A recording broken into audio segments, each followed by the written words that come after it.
Қаяққа баратсың, көзіңе қарамайсың или соқырсың. Не дерзкий болып тұрсың? Түсші машинаңнан. Тұра тұр.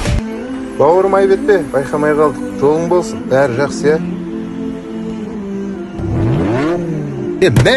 досым, не үшін үйтіп айттың? Қыласын қоя саш. Бізді әшейін жүрген бір чмода ойлап қалды ғой анау. Мен ұтымда, бауырым, саған адамдардың алдындағы дәрежең маңызды ма? Алланың алдындағы дәрежең маңызды ма?